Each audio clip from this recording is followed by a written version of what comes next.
लगभग 1400 वर्ष पूर्व अरब देश के मक्का शहर में एक बालक का जन्म हुआ।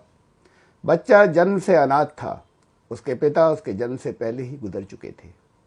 बच्चा अभी 7 ही वर्ष का था कि माँ की छाया भी सिर से उठ गई। बच्चा जन्म से ही स्वभाव से नेक मिजाज और हसास सेंसिटिव था। अन्य बच्चों के साथ खेलने या तमाशे आदि देखने का उसे शौक नहीं था। सच्चाई और ईमानदारी, ये 2 गुण तो उसकी ऐसी पहचान बन गए थे कि नौजवानी की आयु को पहुंचते पहुंचते वो सादिक यानी सत्यवादी और अमीन यानी ईमानदार और अमानतदार के नाम से मशहूर हो गया। लोग अपनी कीमती वस्तुएं उस गरीब नौजवान के पास अमानत स्वरूप रखते। वो बेहद सुंदर युवक था और अरब में बेहयाई आम थी। शर्म और हया का नाम न था, लेकिन वो युवक रास्तों में नजरें झुकाकर चलता था। अरब में जिसकी लाठी उसकी भैंस का विधान था। गरीबों और कमजोरों को सताया और लूटा जाता था। उसने कुछ युवकों को साथ लेकर एक संस्था बनाई। संस्था के सदस्य मजलूमों को उनके अधिकार दिलाने की कोशिश करते थे, लेकिन उस समय के अरब का वातावरण इतना बुरा था कि संसार की कोई बड़ी से बड़ी बुराई न थी जिस पर उन्हें गर्व न था।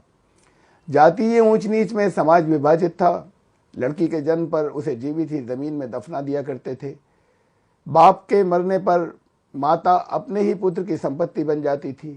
जरा जरा सी बात पर हथियार निकल आते और लाशों के ढेर बिछ जाते। जातीय दुश्मनियां पीढ़ियों से चली आ रही थीं। चारों ओर भय और आतंक, बेशर्मी और बेहयाई और जुल्म सितम का राज था। वर्ष के हर दिन का एक देवता था। देवी देवताओं की मूर्तियां उस काबे में भी रख दी गई थीं, जिसे विश्व के पहले इंसान हजरत आदम ने हिंदुस्तान से जाकर एक निराकार परमेश्वर की उपासना के लिए निर्मित किया था। इन परिस्थितियों में वो युवक बहुत दुखी रहने लगा।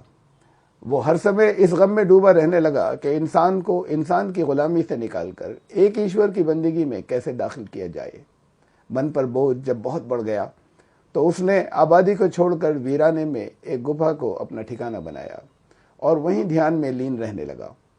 ऐसे ही एक दिन ध्यानावस्था में खुदा का एक फरिश्ता उसके सामने प्रकट हुआ और उसे दुनिया के तमाम इंसानों को अमन शांति की राह पर चलने के लिए ईश्वर का दूत बनाया गया।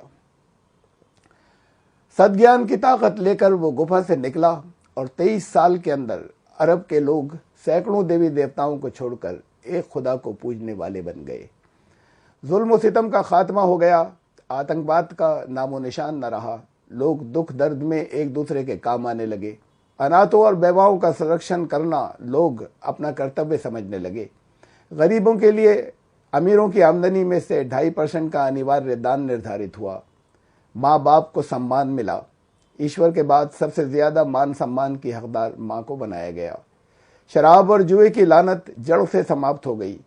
लड़की के जन्म को शुभ माना जाने लगा। स्त्रियों के लिए विरासत में हिस्सा नियुक्त हुआ। मजदूर को उसका पसीना सूखने से पहले मजदूरी मिलने लगी। सूद लेने वालों ने अपना सभी पिछला बकाया ब्याज माफ कर दिया और आइंदा ब्याज न लेने का ऐलान किया। इंसानों ही नहीं, पशुओं के भी अधिकार मुकर्रर हुए। बदला लेने के बजाय माफी की शिक्षा दी गई। जब यह अभियान एक क्रांतिकारी शक्ति बन गया तो उसे कुचलने की कोशिश में अभियान के कार्यकर्ताओं पर हमले हुए। कई बार उन्हें अपनी सुरक्षा में जंग पर भी मजबूर किया गया, लेकिन अंततः जीत सच्चाई की हुई और 23 वर्ष में वो अभूतपूर्व क्रांति आई कि चारों ओर इंसानी भाईचारा, बराबरी और अमन शांति कायम हो गई। आश्चर्य की बात है कि इस इनकलाब में कई युद्धों के बावजूद 400 से भी कम इंसान हताहत हुए। जिस ईशदूत के नेतृत्व में इतिहास का सबसे अद्भुत शांतिपूर्ण इनकलाब आया, जिसके मानने वाले आज विश्व की जनसंख्या के 1/4 हैं, जिसके अनुयायियों की संख्या आज भी संसार के सभी मुख्य धर्मों की तुलना में सबसे तेजी से बढ़ रही है, उस पवित्र शख्सियत का नाम मोहम्मद सल्लल्लाहु अलैहि वसल्लम है।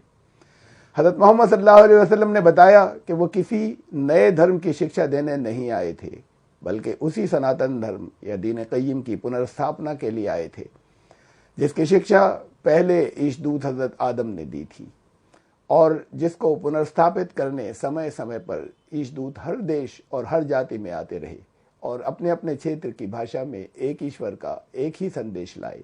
मोहम्मद सल्लल्लाहु अलैहि वसल्लम अंतिम ईशदूत थे। उनसे पहले आने वाले ईश्वर के सभी दूत सच्चे थे। हम उन सब में आस्था रखते हैं। और अंतिम ईशदूत के बाद आने वाले सभी समाज सुधारकों का भी सम्मान करते हैं।